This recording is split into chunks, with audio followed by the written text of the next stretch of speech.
নমস্কার, আমি গার্গী। দীক্ষার পক্ষ থেকে আমার ছোট ইউটিউব ভিডিও নিয়ে আমি আজকে আবার হাজির হয়েছি। এর আগের দিনের ভিডিওতেই তোমাদেরকে আমি একবার বলেছিলাম যে সাস্টেনেবল ডেভেলপমেন্টের ভিডিওটি আমি সম্পূর্ণ কমপ্লিট করিনি, তার অনেকগুলি ভাগ রয়েছে এবং সাস্টেনেবল ডেভেলপমেন্টের একটা হালকা ধারণা তোমাদেরকে দেবার চেষ্টা করেছিলাম। তো sustainable development basically is the development that meets the need of our present without compromising the ability of the future. অর্থাৎ এই যে ability of the future generation to meet their own needs, এই কথাটা বলা হয় সাস্টেনেবল ডেভেলপমেন্টে। সেখানে basically যে জিনিসটাকে বোঝানো হয়ে থাকে সেটা আমাদেরকে খুব ভালোভাবে বুঝতে হবে। সাস্টেনেবিলিটি মানে সারাউন্ডিংস, পরিবেশ যা আমাদের আশেপাশে রয়েছে সেই সমস্ত জিনিসের ক্ষতি না করে পরিবেশের সুস্থিত উন্নয়ন করা এবং আমাদের যে নিডসটা রয়েছে সেটাকে বা আমাদের যে প্রয়োজনটা রয়েছে সেই প্রয়োজনটাকে মেটানো। শুধু মেটানো বলবো না, সেখানে মেটানোর সাথে সাথে বেশ কিছু জিনিসপত্র আরও দরকার। সে জিনিসটা হচ্ছে যে আমরা বেশ কিছু জিনিসকে আমাদের পরিবেশে যা পাওয়া যায় সেগুলো সব কিছুই তো বিভিন্ন ধরনের সম্পদ বা রিসোর্স। তো এইগুলো রিসোর্সকে আমরা কিভাবে ডিফাইন করি বা রিসোর্সের কনসেপ্টকে কী করে সাস্টেনেবিলিটির মধ্যে দেওয়া হয় সেটা তো এর আগের দিন আমি তোমাদেরকে বুঝিয়েছি। তো এই সাস্টেনেবল ডেভেলপমেন্টের সঙ্গে একটা জিনিস ভীষণভাবে কার্যকর, সেটা হচ্ছে সাস্টেনেবল ডেভেলপমেন্টে যাই আমরা ব্যবহার করি না কেন সেটাকে কিন্তু ফিউচার জেনারেশনের জন্যও আমাদেরকে রেখে দিতে হবে। অর্থাৎ ফিউচার জেনারেশনের জন্য যদি আমরা সে জিনিসটাকে না রাখি, শুধু এখনকার চিন্তাভাবনার উপরে বেস করে যদি জিনিসটাকে খরচা করে ফেলি, তাহলে কিন্তু সেটাকে সুস্থিত উন্নয়ন বা সাস্টেনেবল ডেভেলপমেন্ট কখনোই বলা যায় না। তো সাস্টেনেবল ডেভেলপমেন্টের কতগুলো পার্টিকুলার গোলস রয়েছে, যে গোলসগুলো আমাদেরকে জানতে হবে এবং কতগুলো প্রিন্সিপাল রয়েছে। এই প্রিন্সিপালগুলো হচ্ছে এর নীতি বলতে পারো। সাস্টেনেবল ডেভেলপমেন্টের ক্ষেত্রে এই সমস্ত নীতিগুলো খুব প্রয়োজনীয়। প্রথম হচ্ছে আমরা বলতে পারি যে প্রজন্মের, মানে আমরা যে একটা প্রজন্ম রয়েছি এর আগে বা আমাদের যে উত্তরসূরি হবে তাদের প্রত্যেকের জন্য ভবিষ্যতের জন্য বিবেচনা করে পরিবেশকে ব্যবহার করা বা সম্পদকে ব্যবহার করা, এইগুলি কিন্তু আমাদেরকে করতে হবে। দ্বিতীয় জিনিস হচ্ছে conservation of the biodiversity and ecological integrity. জীব বৈচিত্র্য একটা বিশাল বড় জিনিস, বিভিন্ন ধরনের জীব রয়েছে আমরা জানি, এবং তোমরা মোটামুটি এখন তো ক্লাস 5-6 থেকে স্টার্ট করলে 11-12 পর্যন্ত বিভিন্নভাবে পরিবেশের বিভিন্ন পরিস্থিতির সঙ্গে মিলিয়ে সাস্টেনেবল ডেভেলপমেন্ট বা বায়োডাইভার্সিটির নিড কেন করা হয়, কি জিনিস, সমস্ত কিছুই কিন্তু তোমাদেরকে পড়ানো হয়ে থাকে।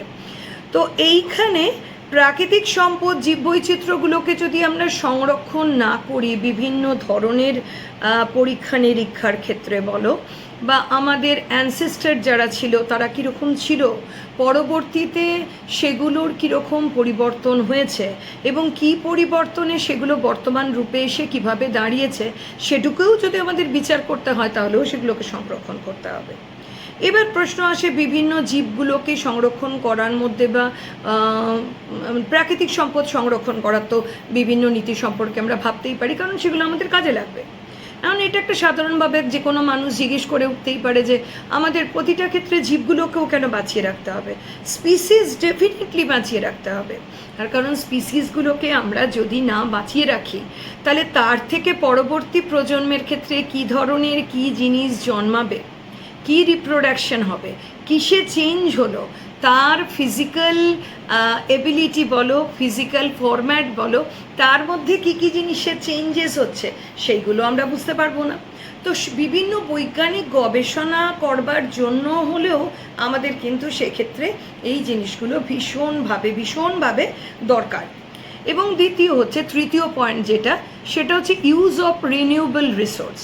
আমরা আগেই রিসোর্স সম্পর্কে যে ধরনের সামান্যতম ধারণা পেয়েছি, বা আমার পক্ষে যতটা আমার ভিডিওতে তোমাদেরকে দেওয়া সম্ভব ছিল, সম্পদ তো বিভিন্ন ধরনের হয়।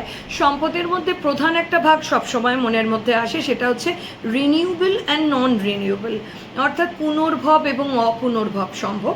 পুনর্ভব সম্পদ যেগুলো, সেগুলোকে বারবার করে আমরা তৈরি করতে পারি, কিন্তু অপুনর্ভব সম্পদ যেগুলোকে আর আমরা তৈরি করতে পারবো না, বা একটা সার্টেন মোমেন্টে সার্টেন কন্ডিশনেই সেগুলো তৈরি হয়েছিল, হয়তো এর পরে আবার সেগুলো তৈরি হতে গেলে সেরকম একটা পার্টিকুলার পরিবেশগত অবস্থার দরকার হতে পারে, যেটা হয়তো আমাদের কামিং ফিউচারে বা বর্তমানে কোনো ক্ষেত্রেই আমরা যে জায়গাটার মধ্যে বসবাস করি বা যে প্রাকৃতিক পৃথিবীগত পরিবেশে আমরা রয়েছি, সেক্ষেত্রে সেটা খুব একটা সুখকর হবে।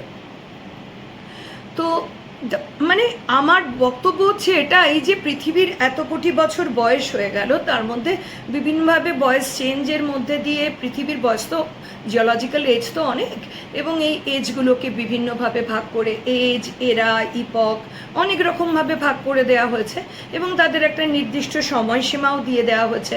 প্রত্যেকটা জিনিসের একটা নির্দিষ্ট বৈশিষ্ট্য রয়েছে।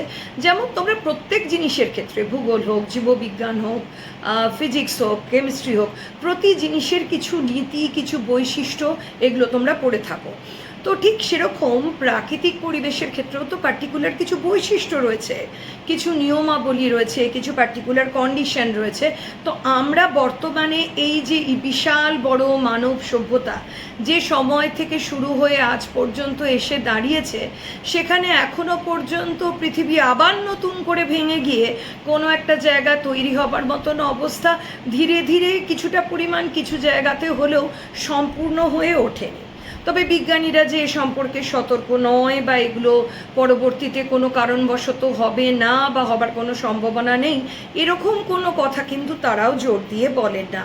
তবে আপাতত এই যে বিশাল বড় উন্নত সভ্যতা, যেটাকে মানব সভ্যতা বলে, এবং এটা তো তোমরা মানুষের ব্রেন যেমন সম্পদ সৃষ্টি করে, সম্পদকে রক্ষা করে, সম্পদকে ফ্লো করে নিয়ে যায়, তেমনি সম্পদকে ডিস্ট্রয়ও করে। তো that is the trial role of man.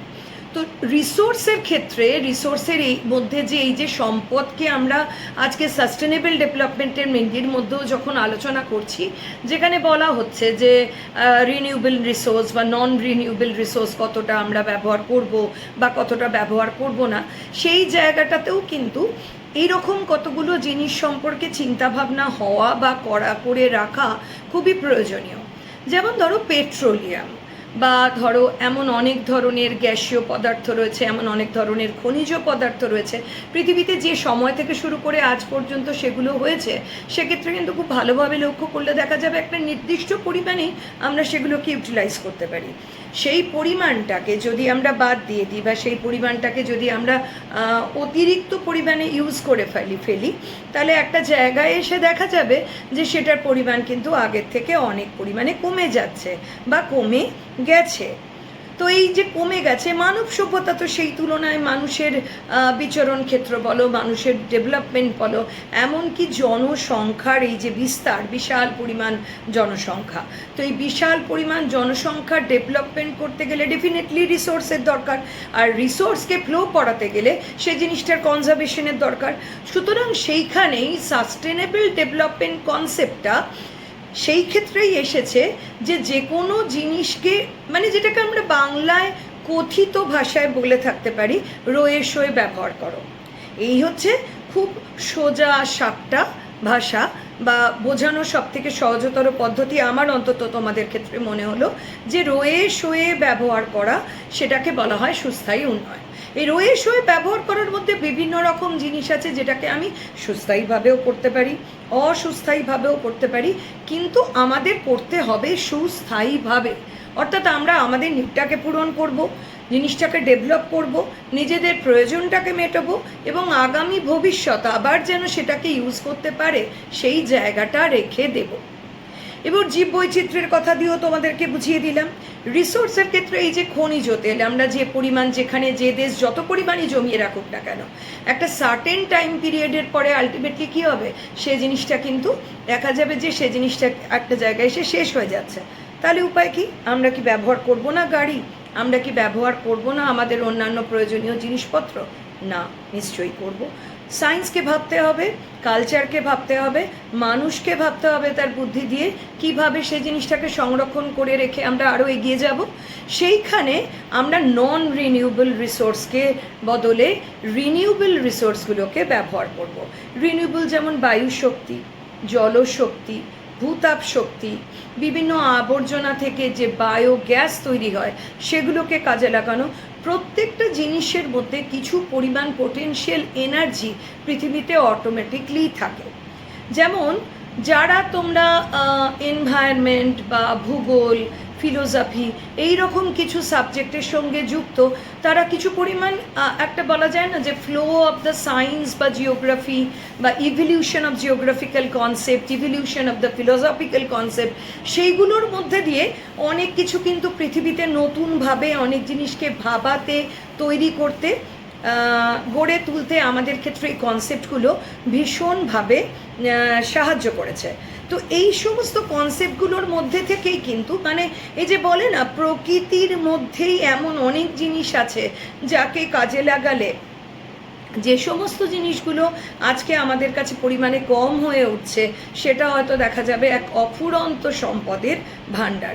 অর্থাৎ আমাদের কাছে ডিটারমিনিস্টিক অ্যাপ্রোচ হিসেবে এনভায়রনমেন্টকে আমরা যেমন দেখি বা ডিটারমিনেটিভ ওয়েতে আমরা যেরকম দেখি, সেরকম আমরা পসিবিলিস্টিক মেথডেও আমরা কিন্তু এনভায়রনমেন্টকে দেখতে পারি। তার মানে একটা ডিটারমিনিস্টিক অ্যাপ্রোচ মানে কি, এনভায়রনমেন্ট যেখানে ডমিনেট করে, সে যা করে দিচ্ছে তার বাইরে তুমি যেতে পারবে না। পসিবিলিস্টিক অ্যাপ্রোচ মানে আরও অনেক কিছু জিনিসপত্র সে তার এনভায়রনমেন্টে, পরিবেশে ছড়িয়ে রেখেছে, যেখান থেকে তোমাকে পসিবিলিটিসটা তুলে আনতে হবে। তো এ সম্পর্কিত জিওগ্রাফিক্যাল থট বা ইভলিউশন অফ জিওগ্রাফিক্যাল থটের বিভিন্ন অংশ নিয়ে আমি আরেকটি ভিডিও অবশ্যই করব। তো এখন আমাদের এর পরবর্তী যে পয়েন্ট, সেই পয়েন্টটি নিয়ে আমরা আলোচনা করব, যেটা হচ্ছে যে নন রিনিউয়েবল রিসোর্সের সঙ্গে রিনিউয়েবল রিসোর্সগুলোকে আমরা যদি প্রতিস্থাপন করি তাহলে সেক্ষেত্রে কি হবে, সেই জিনিসটার ফ্লো বা সেটার ডেভেলপমেন্ট, সেটার গ্রোথ অনেক বেশি বেড়ে যাবে। এরপরে দেখতে পাওয়া যায় পাবলিক পার্টিসিপেশন। পাবলিক পার্টিসিপেশন হচ্ছে এমন এক ধরনের জিনিস যেখানে আমাকে দেখতে হবে, যে আগের দিনই তোমাদেরকে বলেছিলাম যে সম্পদ বলো, উন্নয়ন বলো, পরিবেশ বলো, অর্থনীতি বলো, সবের মাথায় থাকে মানুষ। তো মানুষ যে জিনিসের সঙ্গে যুক্ত, মানুষকে যদি তুমি তার মধ্যে ইনভলভ না করো, মানুষকে যদি সেই জিনিসটার ভালো কি মন্দ কি এগুলো সম্পর্কে অ্যাওয়ার না করো, তাকে না জানতে শেখাও, তা কতটা ব্যবহার করলে কি ক্ষতি হতে পারে সেটা যদি তুমি তাকে না বলো, তাহলে তো সে অবিবেচকের মতো সেই জিনিসগুলো করে ফেলবে, এবং সেটা করে ফেলার পরবর্তী যে কনসিকুয়েন্সেসটা, সেই কনসিকুয়েন্সেসটা শুধু একজন না, অনেকজনকেই ভুগতে হবে। এবং এই যে end of the 80s 90s পর থেকে যে huge amount of population growth পৃথিবীতে হয়েছে, সেই সময় বাসস্থান নির্মাণ, ইন্ডাস্ট্রিয়াল ডেভেলপমেন্ট সব কিছুর জন্যই মানুষ নির্বিচারে কি বনও বিচ্ছেদ করেছে বা বন সংহার করেছে। সংহার করার কি পরিণতি হতে পারে সেই সময় সামান্যতম জানলেও সেটাকে হাইলাইট করেনি, বা সেটা সম্পর্কে সেরকম সম্যকভাবে জ্ঞান মানুষের মধ্যে ঢুকিয়ে দেওয়া সম্ভবপর হয়নি। আজ সেই সম্যক জ্ঞান কি হচ্ছে, প্রতিটা মুহূর্তে এনভায়রনমেন্ট আমাদের উঠতে বসতে ভালোভাবে শিখিয়ে দিচ্ছে। সুতরাং পরিবেশকে কদর করতে শেখো। সুস্থায়ী উন্নয়নের প্রথম কথাই হচ্ছে পরিবেশের কদর করো, পরিবেশকে কদর করে ব্যবহার করো। এরপরের হচ্ছে সতর্কতামূলক নীতি, বা যাকে আমরা বলে থাকি প্রিকশনারি প্রিন্সিপাল। অর্থাৎ কোনো কিছু পরিবেশের ক্ষতি না করে, পরিবেশের ক্ষতি করলে আমি যেটাকে স্বাভাবিকভাবে বা খুব কেয়ারলেসলি হয়তো ভাবছি যে এই গাছটা কেটে দিলে আমার কিছু প্রবলেম হবে না, তোমার একার প্রবলেমের মধ্যে দিয়ে তো তুমি পরিবেশ নও। পরিবেশ মানে তুমি তোমার চারপাশে যা রয়েছে, জীব অজীব প্রতিটা জিনিসপত্রের সঙ্গে তোমার ইন্টারাকশন যুক্ত হয়ে পরিবেশ। অর্থাৎ তুমি গাছটাকে কেটে ফেলছো বা তুমি গাছটাকে কাটবে না ভাবছো, তার উপরে কিছু ডিপেন্ড করে না। ডিপেন্ড করে সে জিনিসটা আরও 5টি পাখির বাসা সেখানে রয়েছে কিনা, কোনো পাখির বাসার মধ্যে তার বাচ্চার ডিম রয়েছে কিনা, ওই গাছটা অন্য কোনো রকম ফুল দেয় কিনা, সেই ফুল থেকে কোনো রকম ওষুধ তৈরি হয় কিনা, কোনো ফল কোনো রকম কাজে লাগে কিনা, এরকম সব কিছুই আমাদেরকে ভাবতে হবে। অর্থাৎ পরিবেশে থাকলে বা একটা কমিউনিটিতে থাকলে সোসাইটাল একটা ডেভেলপমেন্টের ক্ষেত্রে আমরা একটা জায়গার কমিউনিটিতে থাকলে জীবগত সমাজগত ক্ষেত্রে আমরা যে জিনিসগুলোকে নিজেদের ক্ষেত্রে বিচার করি, পরিবেশের ক্ষেত্রেও ঠিক একইভাবে বিচার করা উচিত এবং করা দরকার। পরিবেশকে পরিষ্কার রাখা, অর্থাৎ পরিবেশ পলিউশন পেজ প্রিন্সিপাল, অর্থাৎ আমরা যদি পরিবেশকে পরিষ্কার রাখি, তাকে চারদিক থেকে হাইজিন মেনটেন করি, দূষণ রোধ করি, তাহলে কি হবে, পরিবেশের যে সক্ষমতা, ability to give you the good thing, সেই জিনিসটা আরও কি হবে, বাড়তে থাকবে। এবং সেটা বাড়লে কি হবে, অটোমেটিকলি কোয়ান্টিটি এবং কোয়ালিটি দুটো হিসেবেই, গুণগত দিক থেকেও এবং কার্যগত দিক থেকেও দুটোভাবেই দেখা যাবে যে তার ফাংশনেবিলিটি অনেক বেড়ে গিয়েছে।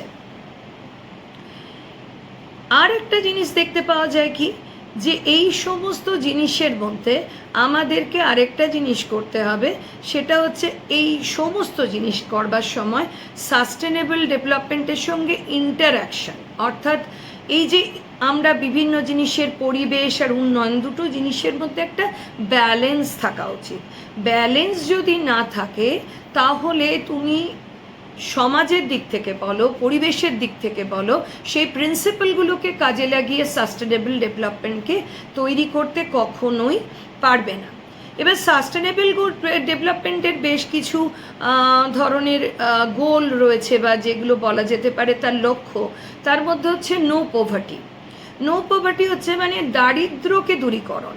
একটা মানুষের বস্ত্র বাসস্থান আর মানে খাদ্য বস্ত্র বাসস্থান, যেটা মানে খাদ্য বস্ত্র আর বাসস্থান, এটা হচ্ছে একটা মানুষের বেসিক নিড। এই বেসিক নিডটাকে যদি আমরা পরিপূরণ করতে না পারি, মানুষ হয়ে মানুষের পাশে সেই জায়গার ডেভেলপমেন্টটাকে যদি না তৈরি করতে পারি, তাহলে পরিবেশে থাকা বৃথা। এবং পরিবেশের এই জায়গাটাকে যদি আমরা তৈরি না করে দারিদ্রতা দূরীকরণ না করতে পারি, তো যে মানুষটা আজকে পভার্টি লাইনের নিচে দাঁড়িয়ে আজ কি খেলে কাল কি খাবো ভাবছে, তাকে তুমি পরিবেশ সম্পর্কে সম্যক জ্ঞান দিলে সে কি সেটা নেবে? নেবে না। তার কারণ পরিবেশ তো অনেক দূরের কথা। পরিবেশের আগে এসে কালকে ঘাস খাবে না শাক খাবে সেটাই তো সে জানে না। পরিবেশ কি, আগে তার পেটটা বাঁচুক, সে আগে খেয়ে বাঁচুক। সুতরাং দারিদ্রতা দূর করা সমাজ এবং পরিবেশ সবার আগেই প্রতিটি দেশের ক্ষেত্রে প্রথম প্রাথমিক দায়িত্ব। জিরো হাঙ্গার আরেকটা জিনিস হচ্ছে এটার সঙ্গে যুক্ত, অর্থাৎ পভার্টির পরে দারিদ্র দূরীকরণ করলেই আরেকটা জিনিস হচ্ছে ক্ষুধা নিরাময়। ওই যে বললাম, খাবার দিতে হবে সবাইকে, পুষ্টিগত যতটুকু দরকার সেইটুকু খাবার প্রতিটা মানুষের পাওয়ার অধিকার রয়েছে। গুড হেলথ, আমার শরীর এবং স্বাস্থ্য যদি ভালো না থাকে তাহলে আমি পরিবেশকে কী করে ভালো রাখবো বলো? যেমন ধরো, আমরা প্রত্যেকে কিন্তু আমাদের নিজেদের পরিবারের একটা পরিবেশ তৈরি করে রাখি, মা বাবা সন্তান সন্ততি সব কিছু মিলিয়ে, ভাই বোন যাই বলো না কেন, সেটা তোমার একটা পারিবারিক পরিবেশ। সেই পারিবারিক পরিবেশের মধ্যে তোমার মাও যদি হঠাৎ করে, হোম মেকারই হোক বা সার্ভিস উইমেনই হোক, হঠাৎ করে যদি দেখা যায় তিনি অসুস্থ হয়ে পড়েন, তোমাদের বাড়ির যে একটা পারিবারিক নীতি, সেই নীতিটা কিন্তু ভেঙে যাবে। কিছুটা পরিমাণ হলেও সেখানে একটা ডিস্টার্ব তৈরি হবে। কেন তৈরি হবে? তার কারণ দেখো, আমি নিজে যদি ভালো থাকি তবে অন্যকে ভালো রাখতে পারবো। প্রত্যেকটা জিনিসে পরিবেশের মধ্যে যেমন একটা নির্দিষ্ট পরিমাণ বাঘ থাকার দরকার, হরিণ থাকার দরকার, উইপোকা থাকার দরকার, আবার সেখানে কাঠবিড়ালিও থাকার দরকার, কেঁচোও থাকার দরকার, এঁটেল মাটিরও দরকার, বেলে মাটিরও দরকার, রোদেরও দরকার, বৃষ্টিরও দরকার। তাহলে এত দরকার মেটাবো কী করে? এই প্রত্যেকটা দরকারের মধ্যে একটা ব্যালেন্স থাকতে হবে। ব্যালেন্স যদি কখনো কোনো কিছুর ক্ষেত্রে ভেঙে যায় তাহলে কি হবে? সেই জিনিসটার সুস্থিরতাটা নষ্ট হয়ে যায়। ঠিক তেমনি মানুষের ক্ষেত্রেও তাই। মানুষ যদি নিজে সুস্থ না থাকে সে পরিবেশকে সুস্থ রাখবে কি করে বলো? কারণ মানুষ তো পরিবেশের মধ্যে সবথেকে উন্নততর জীব, যে পরিবেশকে রক্ষাও করে, পরিবেশকে ধ্বংসও করে, পরিবেশকে নতুন করে আর কতটা উন্নত করবে সে ব্যাপারেও চিন্তা করে। তাই প্রতিটা ভাগের গ্রুপ যদি তুমি করে দাও, তাদের প্রত্যেকের ক্ষেত্রেই কিন্তু পাঁচজন করে মানুষ থাকবে। তাই সেই মানুষগুলো চিন্তা ভাবনার কথা ভাবতে গেলে আগে তো তাদের মানসিক শারীরিক স্বাস্থ্য ভাবতে হবে। সুতরাং নিজে সুস্থ থাকলে সবাইকে সুস্থ রাখা যায় এবং পরিবেশকেও সুস্থ রাখা যায়। ক্লিননেস একটা বিশাল বড় পয়েন্ট বলা যেতে পারে, একটা গোল বলা যেতে পারে, যে পরিবেশ পরিচ্ছন্নতা, স্যানিটাইজেশন, হাইজিন মেনটেন, এগুলো কিন্তু সব কিছুর ক্ষেত্রে দরকার। যেমন 2019-এর শেষ থেকে শুরু করে তোমরা সবাই এই যে করোনা বায়ো হ্যাজার্ড গোটা পৃথিবীকে প্রায় একবার নাড়িয়ে দিয়ে গেল, তার মধ্যে দিয়ে কিন্তু আমাদেরকে কম বেশি সব ধরনের বিষয়ের পরিপ্রেক্ষিতে সবাইকেই কিছু না কিছু শিক্ষা দিয়ে গেছে। যেমন এই ধরো না, আমরা আমাদের সময়কার কথা যদি বলে থাকি আর এখনকার সময়ের কথা যদি বলে থাকি, আগেকার দিনে আমরা ক্লাস করার পরে যদি স্কুলের গরমের ছুটি পড়তো তাহলে কি ভাবতাম অনলাইন ক্লাস হবে? ভাবতাম না। এবং অনলাইন ক্লাসের কোনো জায়গাও ছিল না, সেরকম কোনো সুযোগও ছিল না। কিন্তু আজকে কি আমরা কোনো জায়গায় পায়ে হেঁটে সশরীরে না পৌঁছালেও সে জিনিসটাকে অ্যাটেন্ড করবার কথা ভাবি। প্রযুক্তি আজ অনেক উন্নত।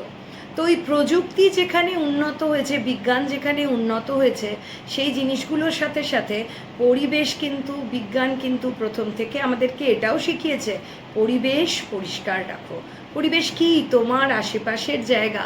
প্রতিটা মানুষ তার আশেপাশের জায়গার প্রত্যেকটা জীবজীব বস্তুকে নিয়ে, যাকে নিয়ে রয়েছে, সেগুলোকে যদি ক্লিন রাখে, পরিষ্কার রাখে, তাহলে কি হবে? আস্তে আস্তে সমস্ত জায়গাগুলোই পরিষ্কার হবে। দূষণ যত কমবে তত কি হবে? সাস্টেনেবিলিটি বাড়বে। দূষণ যত কমবে তত কি হবে? সুস্বাস্থ্য বজায় থাকবে। প্রতিটা জিনিসের সজীবতার পোটেনশিয়ালিটি বাড়তে থাকবে, কার্যক্ষমতা বাড়তে থাকবে। ক্লিন ওয়াটার এটা তো একটা সবথেকে বড় কথা। জল আমাদের আরেকটা নাম জীবন। জল যদি পরিষ্কার না থাকে, জলবাহিত রোগ অনেক রকম হয়। এবং জল এবং বাতাস এই দুটো জিনিস এমন একটা জিনিস, এটা যে কোনো ধরনের জৈবিক বস্তুর ক্ষেত্রে ভীষণভাবে প্রয়োজনীয়। তো এই ভীষণভাবে প্রয়োজনীয় এই জিনিসটার ক্ষেত্রে লক্ষ্য করলে দেখতে পাওয়া যায়, এই যে ভীষণভাবে জিনিসটা কাজ করে, সেক্ষেত্রে কিন্তু একটা মারাত্মক জিনিস, যে জল যদি পরিষ্কার না থাকে তাহলে শরীর খারাপ বলো, পানীয় জল থেকে নানা রকম জিনিস তৈরি হতে পারে। আর এটা একটা এমন বেসিক নিড যে প্রতিটা মানুষ পৃথিবীর যে কোনাতেই থাকুক না কেন, পরিষ্কার জল পাবার, পানীয় জল পাবার অধিকার সবার রয়েছে। একটা হচ্ছে সাশ্রয়ী পরিষ্কার শক্তি, অ্যাফোর্ডেবল অ্যান্ড ক্লিন এনার্জি। এরপরে যে জিনিসটা সেটাকে আমরা বলতে পারি সেটা হচ্ছে উপযুক্ত কাজ বা অর্থনৈতিক বৃদ্ধি, যেটাকে ডিসেন্ট ওয়ার্ক এবং ইকোনমিক গ্রোথ। অর্থাৎ ঠিকঠাকভাবে কাজ করলে, সুস্থিতভাবে প্রত্যেকটা জিনিসকে যদি চেইন সিস্টেমে আমরা নিয়ে এসে একটা নির্দিষ্ট নিয়ম ছন্দের মধ্যে রেখে কাজ করি, তাহলে কিন্তু দেখা যাবে যে সেখানে কিন্তু কাজেরও একটা নির্দিষ্ট ছন্দ তৈরি হয়। রিডিউসড ইনইকুয়ালিটিস বা অসমতা হ্রাস। এই অসমতা হ্রাস অর্থাৎ কোনো জিনিসের মধ্যে এটা বেশি ওটা কম, এই ধরনের কোনো জিনিস হওয়া কোনো ক্ষেত্রেই ঠিক না। ইন্ডাস্ট্রির ইনোভেশন অ্যান্ড ইনফ্রাস্ট্রাকচার যদি বলা হয়ে থাকে, সেটাও কিন্তু একটা বিশাল বড় ব্যাপার। যেমন যে কোনো জায়গায় শিল্প, উদ্ভাবন, অবকাঠামো, ইনফ্রাস্ট্রাকচার, সেটা পরিবেশের কোথায় করছি, কীরমভাবে করছি, কতটা দরকার, সেই সমস্ত জিনিসগুলো কিন্তু সব ক্ষেত্রেই আমাদেরকে খুব ভালোভাবে সেই জিনিসটার সম্পর্কে চিন্তা ভাবনা করতে হবে। আরও একটি জিনিস রয়েছে জেন্ডার ইকুয়ালিটি। জেন্ডার ইকুয়ালিটি হচ্ছে লিঙ্গ সমতা। অর্থাৎ এখানে একটা জিনিস চিন্তা করতে হবে, বেসিক্যালি যে জিনিসটা নিয়ে বলা হয়েছে সেটা হচ্ছে achieve the gender equality and empower all women and girls. অর্থাৎ যে কোনো দেশের ক্ষেত্রে স্ত্রী, পুরুষ, ছেলে, মেয়ে, শিশু, কন্যা বা শিশুপুত্র যাই হয়ে থাকুক না কেন, প্রত্যেকের ক্ষেত্রেই এই জিনিসটা সমাজ এবং পৃথিবী সবার জন্য এবং সমান অধিকার সম্পন্ন। জেন্ডার ইকুয়ালিটি এমন একটা জিনিস যে প্রতিটা মানুষের ক্ষেত্রে স্ত্রী পুরুষ সবার ক্ষেত্রেই জেন্ডার ইকুয়ালিটির ক্ষেত্রে যদিও এম্পাওয়ারমেন্টের কথা যেখানে বলা হয় সেখানে মেয়ে বা আমাদের মহিলা এই দুটো জিনিস সম্পর্কে বেশি বলা হয়ে থাকে, কারণ আমরা ডাইরেক্টলি সবাই জানি male dominating society, male dominating world. তো সুতরাং মেয়েদেরকেও সমপ্রাধান্য দিয়ে শিক্ষা দিয়ে যদি আমরা যুগের সাথে বিজ্ঞানের সাথে বিভিন্ন টেকনোলজির সঙ্গে যুক্ত করতে পারি, তা আজকের পরিবেশে যতটা ভাবে আমরা আজকে উন্নত হয়েছি বা উন্নত হওয়া সম্ভব হয়েছে, হয়তো আগামী জীবনে বা আগামী দিনে আমরা আরও বেশি উন্নতি করে উঠতে পারবো। সেটা একটা বড় ব্যাপার। দ্বিতীয় জিনিস হচ্ছে এরপরের যে পয়েন্ট, সেই জিনিসটা হচ্ছে যে দায়িত্বশীল হিসেবে ভোগ করা বা উৎপাদন করা, রেসপন্সিবল হওয়া, প্রতিটা জিনিসের প্রতি দায়িত্বশীলতা। কতটা উৎপাদন করব, কতটা আমি ভোগ করব, কতটা নষ্ট হবে, এই জিনিসগুলোকে নষ্ট না করে যদি সেটাকে রিইউটিলাইজ করা যায়, যেখানে যাদের দেশে সেই জিনিসটা কম উৎপাদন হয় সেখানে পাঠানো যায়, তাহলে সেই জিনিসগুলোর মধ্যে একটা ইকুয়ালিটি বজায় থাকে। জলবায়ু পরিবর্তনের মোকাবিলা, এটা তো খুব সাধারণভাবেই আমি তোমাদের একটু আগেই বললাম যে পৃথিবী কয়েকশো কোটি বছরের পুরনো। এই কয়েকশো কোটি বছরের পুরনো পৃথিবীর মধ্যে পৃথিবীর শুরু থেকে শেষ পর্যন্ত বহুবার পৃথিবীর পরিবেশ এবং পৃথিবীর জলবায়ু সেই জায়গায় পরিবর্তন হয়েছে। তো পৃথিবীর এই যে পরিবর্তন, সেই পরিবর্তনের সঙ্গে খাপ খাইয়ে বিভিন্ন রকম জীব, বিভিন্ন রকমের মানে উদ্ভিদ প্রাণী সবই জন্মেছে। সবই যে এখনো পর্যন্ত প্রত্যেক ধরনের জীব বেঁচে আছে তাও নয়, প্রত্যেক ধরনের উদ্ভিদ বেঁচে আছে তাও নয়, কিন্তু এগুলোর কথাবার্তা আমরা কিভাবে জানতে পারছি? এই যে কিছুক্ষণ আগে বললাম যে আমাদের conservation of biodiversity, conservation of plant animal, এই জিনিসগুলোর কিসের প্রয়োজনীয়তা, কি আগে হয়েছে, কি হচ্ছে, কি হবে, এই জিনিসগুলো যদি আমরা চেইন সিস্টেমে তৈরি না করি, তাহলে আগে কি ছিল, এখন কি হয়েছে, পরবর্তীতে কোন জায়গাটাকে ঠিক করলে আমাদের এই প্রাণী সমাজ ঠিক থাকবে বা মানব জীবন ঠিক থাকবে বা জীবজগৎকে আরও উন্নত করা যাবে, আরও সুস্থিত করা যাবে, খাদ্য অপ্রতুলতা নিয়ে আসতে পারা যাবে, দারিদ্র্য সীমা কমানো যাবে, সেই জিনিসগুলোকে দেখতে হবে। জলবায়ু একটা বিরাট বড় জিনিস। কোনো একটা জায়গার জলবায়ু যেমন কেবলমাত্র একটা ভূমিরূপ বা একটা জিওমর্ফিক ডেভেলপমেন্ট, জিওলজিক্যাল ডেভেলপমেন্টের সঙ্গে যুক্ত, সেটা কিন্তু নয়। সেটা ছাড়াও সে জায়গার industrial factor, economic growth, monetary transaction থেকে শুরু করে সব কিছু ডাইরেক্টলি ইনডাইরেক্টলি রিলেটেড। খুব ছোট্ট উদাহরণ যদি দিই, ইন্ডিয়া কিন্তু মনসুন বেস কান্ট্রি, এবং স্টিল ইন্ডিয়ার কিন্তু একটা মেজর সেক্টর অফ ইকোনমির বেশ কিছুটা ইনকাম কোথা থেকে আসে? এগ্রিকালচারাল সেক্টর থেকে। এবং ভারতের মতন এত জনসংখ্যা বহুল এত বড় একটা দেশের ক্ষেত্রে এই এগ্রিকালচারকে কন্ট্রোল করা, এগ্রিকালচারের সব কিছুকে মেনে কাজ করা, এর সর্বত্রই কিন্তু প্রত্যেকটা গ্রামে ইরিগেশন ফেসিলিটি আজও হয়তো কিছু কিছু জায়গা বাকি আছে, যেখানে গভর্নমেন্টের পক্ষেও সেই জায়গাগুলো করে ওঠা সম্ভবপর হয় না। এবং অনেক ক্ষেত্রে হয়তো আমরা আমাদের দেশের সরকারকে সেই জায়গায় দায়ী করি ঠিকই, কিন্তু সত্যি পরিবেশ এমন একটা জায়গায় এত কঠিন যে সেই জায়গাটাকে সেইভাবে কাজে লাগিয়ে সেইটা সবার জন্য তৈরি করা বা সবার জন্য ইউটিলাইজ করবার মতন, ব্যবহার করবার মতো নদীর জল বা কোনো জিনিসকে সেইভাবে নিয়ে আসা বা সেটাকে চাষের কাজে লাগানো হয়তো সম্ভবপর হয়ে ওঠে না। তো এইগুলোতেও আমাদের অনেক ক্ষেত্রে ফ্লেক্সিবল হয়ে থাকতে হবে। এবং ফ্লেক্সিবল মানে আমি এখানে বোঝাতে চাইছি যে অ্যাডজাস্টেবল ক্যাপাসিটি, যে আমাদের বুঝতে হবে যে এটা এইভাবে সম্ভব নয়, এর বদলে এই জিনিসটাকে এইভাবে করা সম্ভব। এই মনসুন বেস ইন্ডিয়ার ক্ষেত্রেও কিন্তু আমাদের যে কোনোবার মনসুন কখনো আগে আসে, ইনফ্যাক্ট এবছরই কিন্তু এই 2025-এ আমাদের কিন্তু দক্ষিণ পশ্চিম মৌসুমি বায়ু বা মনসুন কিন্তু অনেক আগে চলে এসেছে। এবার অন্যান্য বছরের তুলনায় এবছর কোনো বছর আগে ঠিক টাইমে আসছে, কখনো দেরি করে আসছে, কখনো আরও পরে আসছে। তো এগুলো কি হচ্ছে? এটার ক্ষেত্রে কখনো আর্লি হলে কি হয়, যে জায়গাগুলোতে বৃষ্টি বেশি হয় নর্মালি, সেখানে আগে থেকে হলে বৃষ্টির পরিমাণটা বেড়ে গিয়ে বন্যা হয়, জল বেড়ে যায়, তখন ন্যাচারালি সব লক গেট খুলে দিতে হয় বাঁধ ফাঁধগুলোর। আবার যখন হচ্ছে না তখন খরা হয়। এখন এই জলগুলো থেকে যে শুধুমাত্র চাষবাসের কাজ হচ্ছে তা তো নয়, ইরিগেশন ক্যানেলগুলো যাচ্ছে, ইলেকট্রিসিটি তৈরি হচ্ছে, ইন্ডাস্ট্রির জন্য জল যাচ্ছে, কাজে মিনিমাম কিছু পরিমাণ জল তো রেখে দিতেই হয়, কাজে সেখানে জল ছাড়ো বললেই হয়ে যায় না। সুতরাং ক্লাইমেট একটা বিশাল বড় জিনিস, আর ক্লাইমেটকে চেঞ্জ হওয়ার থেকে রক্ষা করতে পারার সব থেকে বড় ওষুধ কিন্তু পরিবেশের গাছপালা। এই পরিবেশের গাছপালাকে আমরা যদি ঠিকভাবে রাখি, এরা কিন্তু প্রত্যেকটা জায়গায় আমাদের কাছে এমন একটা শেল্টার বা ছাউনি বলা যেতে পারে, যা অ্যাটমসফিয়ার, বায়োস্ফিয়ারের, হাইড্রোস্ফিয়ারের মাঝখানে বায়োস্ফিয়ারের এই যে পুরো লেয়ারটা, তার মাঝে এমনভাবে ছাউনির একটা কাজ করে যে জিনিসটা বলা যেতে পারে যখন যেরকম প্রয়োজন সেইভাবে আমরা অনেকটাই ব্যবহার করতে পারবো। শুধু উদ্ভিদ থেকে আমরা